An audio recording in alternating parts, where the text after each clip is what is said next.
Xətti tənliklər sistemi mövzusuna aid olan suallara baxırıq. 92 nömrəli sualımızda A parametrinin hansı qiymətini xətti tənliklər sistemi Kramer düsturu ilə həll etmək olmaz deyə soruşulur. Kramer qaydasını izah edim. İlk öncə biz Kramer qaydasını tətbiq etmək üçün bizə əsas determinantı hesablamaq lazımdır. Və bu əsas determinant nədən ibarətdir? Sistem tənlikdə verilən dəyişənlərin əmsallarından birinci sütun x1'lərin əmsalları olmalıdır. İkinci sütun x2'lərin, üçüncü sütun isə hal-hazırda bu misala görə x3'lərin. Gəlin baxaq, məsələn, birinci tənlikdə x1'in əmsalı 1, x2 iştirak etmir deyə, deməli onun əmsalı 0'dır. Yəni 0 vurulsun x2 kimi göstərilib.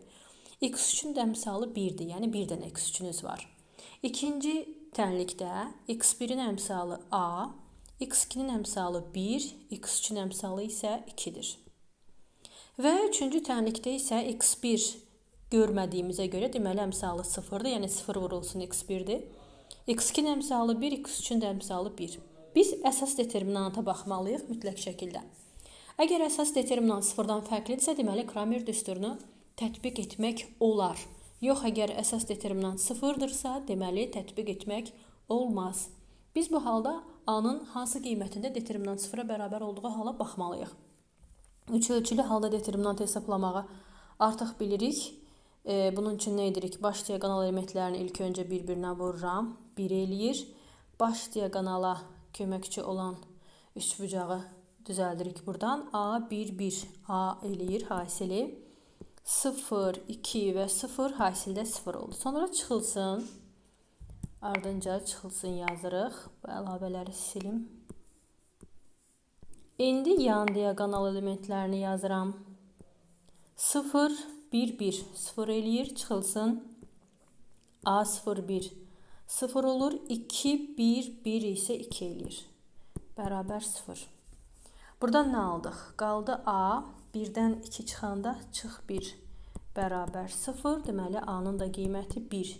Əgər A 1 olarsa, deməli bu misal Kramer qaydası ilə həll etmək mümkün olmaz. 93 nömrəli sualınız əslində sadə sualdır. Yəni buradan baxsaz da belə nəzəri olaraq deyə bilərik ki, matrisi X matrisinə vurublar və 0 matrisi yaranıb. Deməli X matrisi özü 0 matrisi olub ki, onu hansı bir matrisə vuranda nəticə 0 olur. Yəni bunu həll etməyə gərəkdir deyə düşünmürəm. 94 nömrəli sualı izah edəcəm. Tənliyin həlli yoxdur deyə soruşulur. Tənliyin həlli o zaman yoxdur ki, bizim həll etmək üçün tərsini tapacağımız matris determinantı 0 olsun. Çünki biz tərsi tapanda demişik ki, matrisin o zaman tərsi var ki, onun determinantı 0-dan fərqli olsun. Və tərsi yoxdursa, deməli bunun determinantı 0-dır. Yəni bu matrisə baxmalıyıq. Lambda mənfi 1, 2 lambda çıx 1, 2. Bu matris 0-dırsa, bunun determinantı 0-dırsa, deməli tənliyin həlli yoxdur. Və artıq bu qaydanı da bilirik. Baş diaqonal elementlərini bir-birinə vururuq iki ölçülü halda və çıxırıq yan diaqonal elementlərini bir-birinə vurmalıyıq. Mənfi 1-i vurmalıyam. 2 lambda çıx 1-ə. Mənfi 1-i vurduğuma görə açıq yazımda yaxşı. Mənfi 1 vurulsun, 2 lambda çıx 1. Yəni belə bir şey olmalıdır və mən bunu daha tez yazmaq istəyirəm. 2 lambda mənfi 1-i vuranda üstə gəlmə eləyəcək. 2 lambda çıx 1 bərabər 0.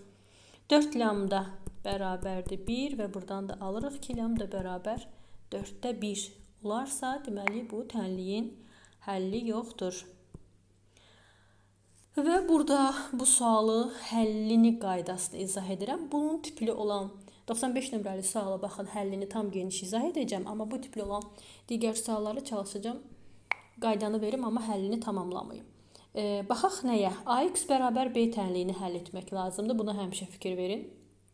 Və X-i tapanda nə etməliyəm? A solda yerləşdiyinə görə mən sol tərəfdən B-ni A-nın tərsinə vurmalıyam. Yəni X-i tapanda A üstü mənfi 1-i B-yə vurmalıyam. Niyə? Çünki 1 almaq üçün mən sol tərəfdən A-nı A üstü mənfi 1-ə vururamsa, deməli B-ni də sol tərəfdən A üstü mənfi 1-ə vururam. Yəni görə yadda saxlayın ki, əgər AX bərabərdir B tənliyi həll edirsinizsə, X-i tapanda A üstü mənfi 1-i B-yə vuracaqsınız. Yox, əgər x a bərabərdir b tənliyi həll edirsinizsə, onda x-i tapanda a sağda yerləşdiyinə görə a üstü -1-ə sağdan vururuq. Ona görə b-ni də a üstü -1-ə sağdan vuracaqsınız. Yəni b vurulsun a üstü -1. Baxın, bunu həll edəcəksiniz. Bu hissələrə diqqət eləyin. Hətta belə nəzəri sual da var ki, ax bərabər b tənliyi həll edəndə x matrisi necə tapılır? Yəni cavab belə olan hətta testləriniz də olmalıdır sizin. Bunu silim əlavəni. Deməli, indi biz bu matrisimizə baxaq. Bu matrisi deməli, bu tənliyi həll eləmək üçün dedik ki, ax bərabər b-dirsə, x bərabərdir a üstü -1. B-ni həll etmək lazımdır. Matrisin iki ölçülü halda matrisin tərsinin tapılması üçün demişik. Birinci onun determinantını yoxlamalıyıq. Determinant sıfırdan fərqlisə deməli tərsi var. Və determinant 1 çıxılsın 0 bərabərdir 1 alırıq. Daha sonra iki ölçülü matrisin tərsini tapanda baş diaqonal elementlərinin yeri dəyişir. 1 və 1 yerini dəyişsək heç bir şey dəyişmədi. Yenə 1 olaraq qalır. Yan diaqonal elementlərin isə işarəsi dəyişilir. 0-ın işarəsi yoxdur. -2-nin işarəsi dəyişib müsbət 2 olacaq. Daha sonra isə bütün elementləri determinanta bölmək lazımdır və burada da hal-hazırda bir şey demək dəyişmir. Onda elə matrisin tərsi 1, 2, 0, 1 alındı. B matrisini isə olduğu kimi köçürək. 3, -2, 1, 1. İndi x matrisini tapmaq üçün deməli bizə lazımdır ki, bu a üstü -1 matrisini aldığımız tərsi, yəni ki, vuraq B matrisinə və vurma qaydasını da artıq bilirik, tətbiq eləyə bilərik. Deməli, x-in elementlərinə mən uyğun olaraq x1, x2, x3, x4 də deyə bilərəm. Bu qayda ilə də adlandıra bilərəm və ya x1 də adlandıra bilərdim, fərqi yoxdur. Yəni, söhbət ona gedir ki, birinci elementi tapmaq istəyirəm və tapım. Birinci elementi tapım. Birinci sətir, birinci sütun elementlərini vurulub toplayacaq. Yaxşı, gəlin səhv olmasın deyə indekslərlə də deyə bilərəm. x1 deyəcəm buna. x1-1-i tapanda birinci sətri deməli birinci sütuna vurub toplamalıyıq. 1 vur 3, 3 eləyir. 2 vur 1, 2, 5 oldu cəmi. x1-2-ni tapıram. İndi x1-2-ni tapanda birinci sətir bu dəfə ikinci sütuna vurulur. 1-i -2-yə vuranda -2, 2-ni 1-ə vuranda müsbət 2, toplayanda 0 oldu. İndi x2-1-i tapıram. 2-1-i. Əslində burada dayanıb yoxlaya bilərəm. Gəlin baxım görün birinci sətirdə 5-0 olan neçə variant var ki? 5-0 olan bir variant var. Yəni hətta bir dənə 5-i də tapsam mənə bəs olardı. Biz matrislərin vurulmasına zaten demişik də, əvvəldən də demişik ki, bütün elementləri tapmasanız da olar. Bir dənə element tapaq, dayanaq, baxaq testlərimizin içində, cavabların içində o ədədin təkrarlandığı variant varsa digər elementlərə keçin. Yoxdursa, onda digər elementlərə keçmək lazım deyil. Amma mən öyrətmək məqsədli olaraq göstərmək istəyirəm. Ona görə burada hamısını sizə göstərəcəm. x2-1-i tapanda ikinci sətir birinci sütuna vurulur. 0-ı 3-ə vuranda 0, 1-i 1-ə vuranda 1, toplayanda 1 oldu. x2-2 elementi isə ikinci sətir, ikinci sütun. 0-ı -2-yə vuranda 0, 1-i 1-ə vuranda 1. Baxın, düz almışıq hamısını. Birinci sətir elementlərimiz 5-0-dır. İkinci sətir elementlərimiz isə 1-1 tamamilə cavaba uyğundur. Mən bir dənə də belə test həll edəcəm, amma sonra təkrar olanları çalışacağım, tez ötüm, onların üzərində dayanmayım. Alfanın hansı mümkün qiymətlərində tənliyin yeganə həlli var? Tənliyin yeganə həlli varsa, onun determinantı sıfırdan fərqli olmalıdır. Yəni, tərsini tapacağınız matrisdən söhbət gedir ki, tərsini tapacağınız matrisin determinantı sıfırdan fərqli olmalıdır və bu determinantı tapa bilərik. Baş diaqonal elementlərini bir-birinə vurursunuz. Alfa plus 1 çıxılsın. Yan diaqonal elementlərini bir-birinə vuranda -2. Fərqlidir, 0 olsun. Buradan kvadrat tənliyi alacağım herhalde. Alfa kvadrat çıxılsın 2 alfa. Üzərinə gələk. Alfa çıxaq 2. Üstə gələk. Buradan da 2 alıram. Fərqlidir, 0. 2'lər getdi. Alfa kvadrat çıxaq alfa. Fərqlidir, 0. Vurğularına ayıranda alfa, alfa minus 1 fərqlidir 0-dan. 2 dənə kök alırıq. Birində alfa 0-dan fərqli olmalıdır. O birində isə alfa 1-dən fərqli olmalıdır. 0-dan və 1-dən fərqli. O biri suala baxaq. Bunu deyirdim ki, burada nəzəri suallarınız var sizin. XB bərabər D matrisi, XB bərabər D matrisini axtarıqsa, X qalması üçün B-ni sağdan 5-1 tərsinə vururamsa, deməli D matrisini də 5-1-ə vuracam. Yəni burada qalacaq X bərabərdir, D vurulsun, 5-1, yəni B-nin tərsi. D, B-nin tərsi. Yəni bunu yadda saxlayın. İndi burada səhvləri ata bilərik ki, məsələn, baxın, D yerindədirsə D-nin niyə tərsi tapılsın? Yəni D-1-lər niyə olsun ki? Və B burada özü idüsə, sağ tərəfə keçəndə niyə B özü olduğu kimi qalsın? Yəni bu cür yanaşmalarla siz səhvləri ata bilərsiniz. 98 nömrəli sualdan tənliyin həlli yoxdur deyilirsə, yenə bundan nümunəyə baxdıq. Tərsini tapacağınız matrisin determinantı 0-dırsa tənliyin həlli yoxdur. 2-ni lambda çıx 2-yə vuranda 2 lambda çıx 4 olar, çıxılsın. Lambda minus 1-i 3-ə vuranda 3 lambda çıx 3 olur, üstə gəl 3 bərabərdir 0. 2 lambdadan 3 lambda çıxanda mənfi lambda, mənfi 4 ilə də müsbət 3, mənfi 1 eləyir. Bərabərdir 0 və lambdanı bu tərəfə keçirtsəm, lambda bərabər mənfi 1. Aldıq bunda cavabını. Yenə 99 nömrəli sual. Baxın, bunu izah edirəm yenə də ikinci nümunə olaraq. Amma təkrar sualları artıq mənə gəlir, deməyə ehtiyac yoxdur. Birinci, ilk öncə baxın nəyə? Bu hansı tiplidir? Matris hardadır? Matris sağdadır. Matris sağda olduğuna görə deməli mən sağdan tərsinə vuracam onu. Yəni bu verilmiş B matrisidir. Buna A deyək, buna B deyək. X-i tapanda B-ni vurmalıyam A üstü mənfi 1-ə. A üstü mənfi 1-i tapaq. Ona görə də A-nın determinantına baxırsınız. Birinci. A-nın determinantı 1 vur 6, çıxılsın 5 vur 1. 1-ə bərabərdir, 0-dan fərqlidir, deməli tərsi var. Sonra A matrisinin tərsini tapanda neynirdik? Baş diaqonal elementlərinin yerini dəyişirdik. 2 ölçülü olduğuna görə yan diaqonal elementlərinin isə işarəsini dəyişirik. Və bölürük əsas matrisinin determinantına. Yəni burada heç bir qiymət dəyişmir 1-ə böləndə. İndi X-i tapanda deməli dedik ki, B matrisini A üstü mənfi 1-ə vururuq. Köçürürəm təzdən bunu. A üstü mənfi 1-də almışıq. 6 mənfi 5, mənfi 1, müsbət 1. Baxaq. Birinci elementimiz hansı olacaq? Birinci elementimiz. X1-1-i tapanda birinci sətir, birinci sütun elementlərinə vurulub toplanır. 2 vur 6, 12, 0 vur mənfi 1, 0.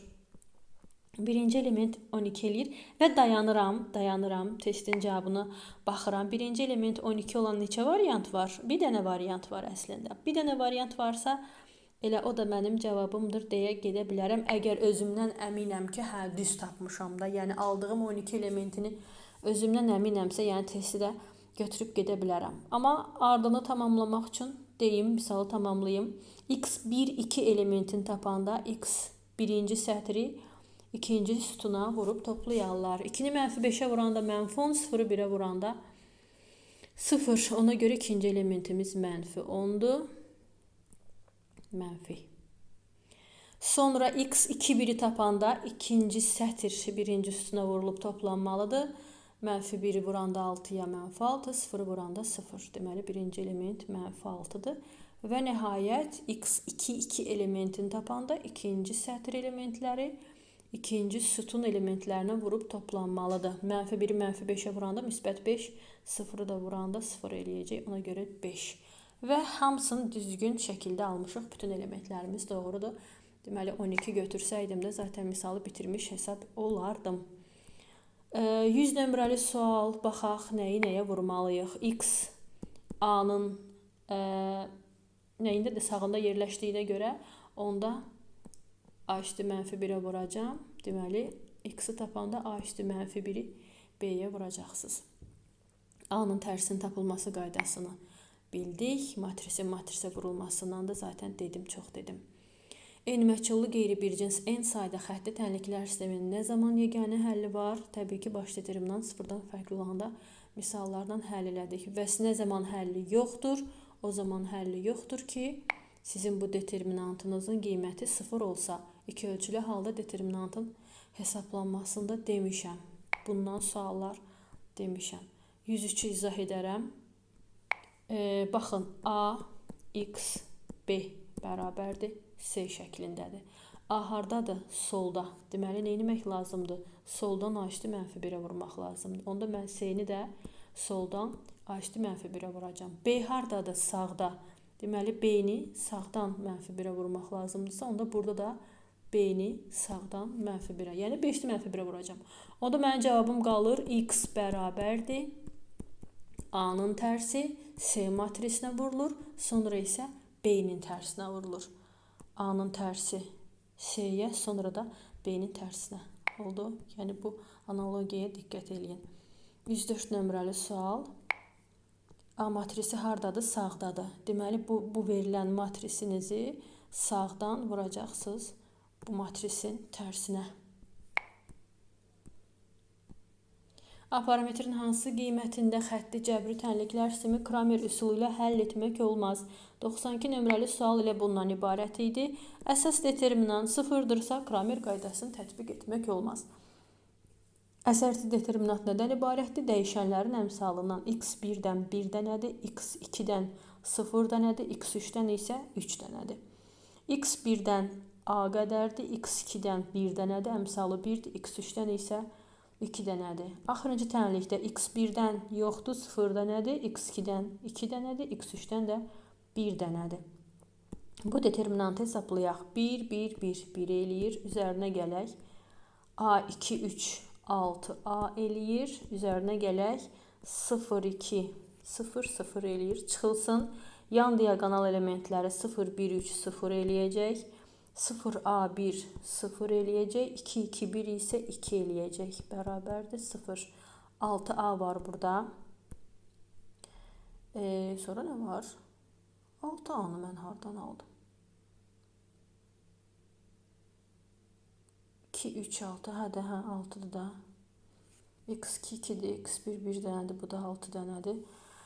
Bəs yaxşı ədədlərim harada var? Ədədlərim bir dənə 1-im var. Bir dənə də 2'm var. Amma bu çıx 1 elə daxı.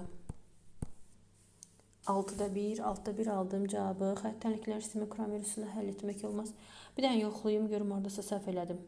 X1-dən 1 dənədir, X2-dən 0 dənədir, X3-dən 3 dənədir, bu düzüydü. A-dır, 1'dir, 2'dir, bu da düzüydü. X1 0'dır, X2 2 dənədir, X3 1 dənədir, bu da düzüydü. Baş diagonal elementləri 1, 1, 1. 1, 1, 1, 1 elədi. Sonra 0 vur 2 vur 0, 0 elədi. Sonra A, 2, 3, A, 2, 3, 6A elədi. Çıxılmasında 0, 0, 1, 3, 0 elədi. A, bunun yan diagonal hansıdır? 2, 2, 4 eləyir. 4 eləyir. Bunu səhv yazmışam. 4 eləyir. 1-dən də 4 çıxanda 3. 3. Deməli, A neçədir? 2-də 1. İndi düzəldim. Saat 12 işləyib. Mən elə gəlir. Yorğunluqdan da. Getdik, davam edirik. 106 nömrəli suala baxaq. Emin ölçülü tənliklər sisteminin birgə olması üçün zəruri kafi şərt.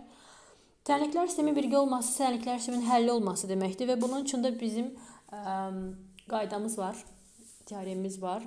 Əsas matrisin rangı genişlənmiş matrisin rangına bərabər olmalıdır. Kronecker-Capelli teoremi deyirik buna. Əsas matrisin rangı genişlənmiş matrisin rangına bərabər olmalıdır. Bu sizin zəruri kafi şərtiniz. Tənliyin yeganə həlli var soruşulursa, deməli sizin bu verilən determinant sıfırdan fərqli olmalıdır. İki ölçülü determinantı həll edirsiniz ki, sıfırdan fərqli olsun. Tənliyin həlli yoxdur deyirsə, determinant sıfır olmalıdır.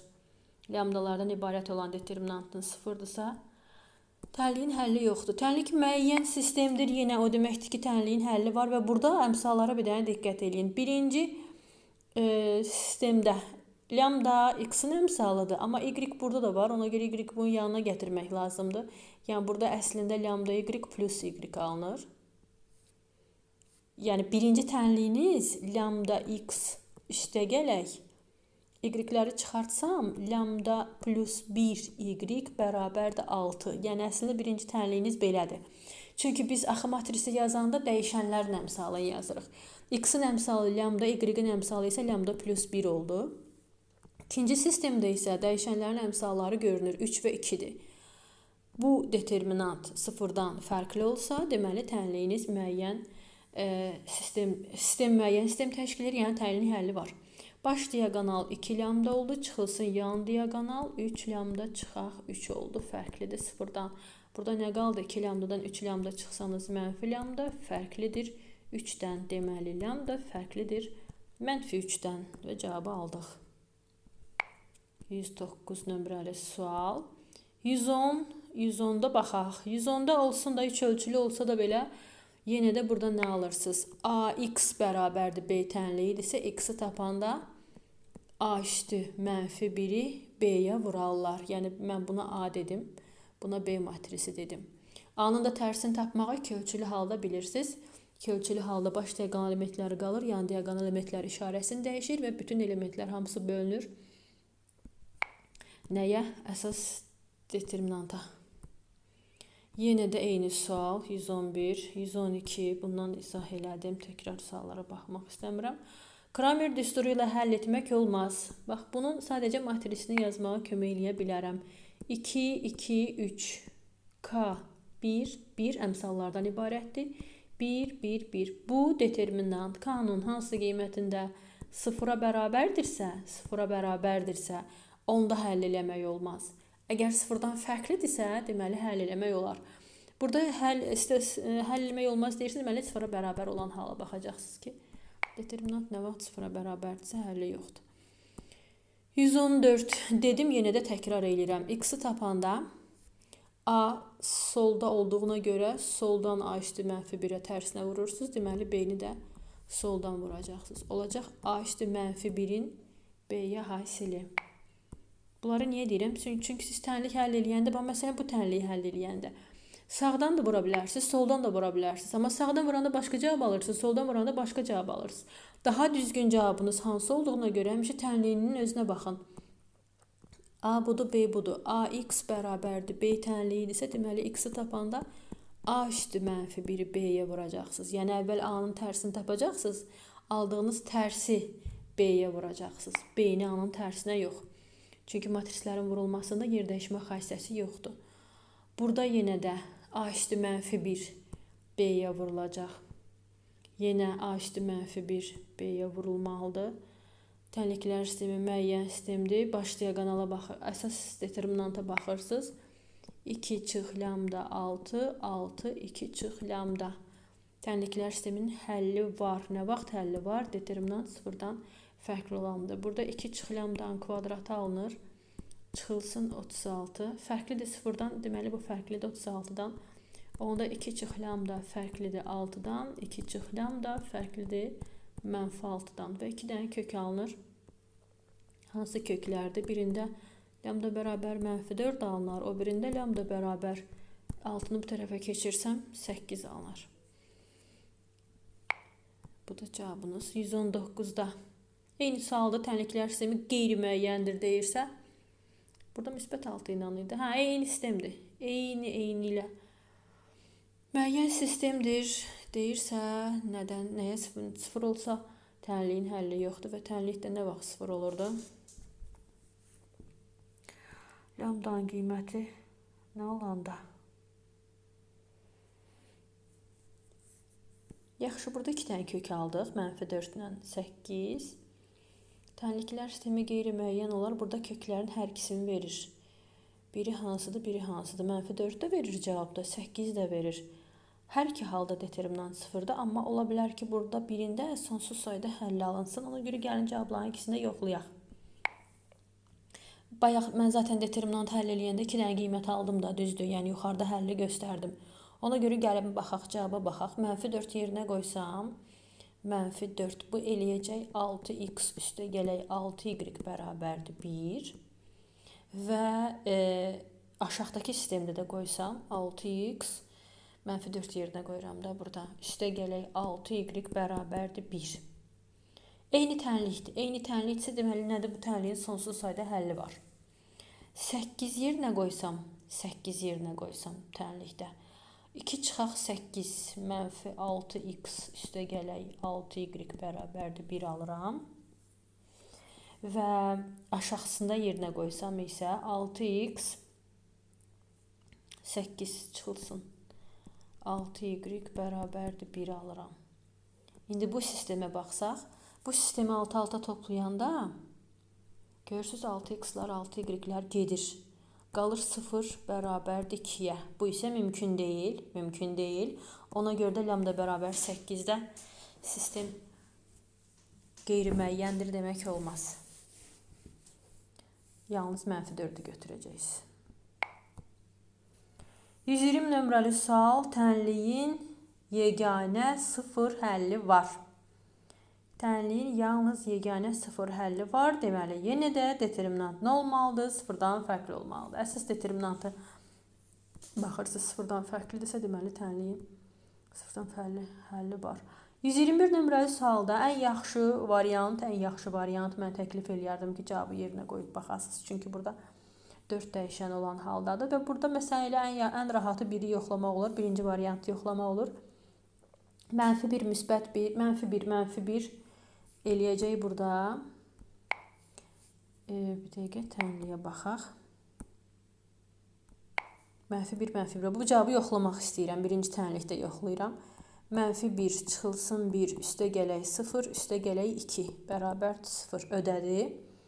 -1 yerinə qoyuram. -2, üstə gələk 1, çıx 0, üstə gələk 1, bərabərdir. 1, 1, 2, -2, 0 ödəyir. Bu cavab hər ikisini ödəyir. Hər ikisini ödəyirsə, o birisini yoxlaya da bilərsiniz. Əslində, o birisinin də qiymətlərini bu qayda ilə yoxlayıb baxa bilərsiniz ki, həll ödənilir. 122 nömrəli sualı məsələn izah edirəm. Bu elə axırıncı sualınızdır. Bu mövzunun sonuncu sualıdır. Bu tipli sualı nə edəcəksiniz? 2x1 çıxılsın x2 bərabərdir 2x3 deyirəm. x1 üstə gələk x2-yə isə -x3 deyirəm. Və x3-ü bir dənə əvəz eləyirəm c sabiti ilə. Deməli, burada alınır 2c, burada isə alınır -c. Və artıq mənim 2 dəyişənli tənliklər sistemim əmələ gəldi. Bu tənliklər sistemin alt-alta toplasam x2-lər gedər. Qalar 3 dənə x1 bərabərdir. 2c ilə -c c eləyəcək. Deməli, x1 nəyə bərabərdir? 3də 1 c-yə. Onda x2 nəyə bərabər olar? Məsələn, ikinci tənlikdə yerinə qoyum. x2-ni tapanda -c-dən x1-i çıxarlar. -c-dən x1-i çıxarlar. 3də 1c. O da eləyir -3də 4c. İndi burada baxın, görün necə bir şey almışıq. Belə bir analogiya almışıq. Aldım 3də 1c. 3də 1c. Bu mənim x1-imdir. -3də 4c və x3-ü də sadəcə c demişdim. C-ni də kənara çıxarsaq 3də 1, -3də 4 və 1. Bu da düzgün cavabınız. Və bununla da xətti tənliklər sisteminə aid suallarınız hamısı tamamlandı.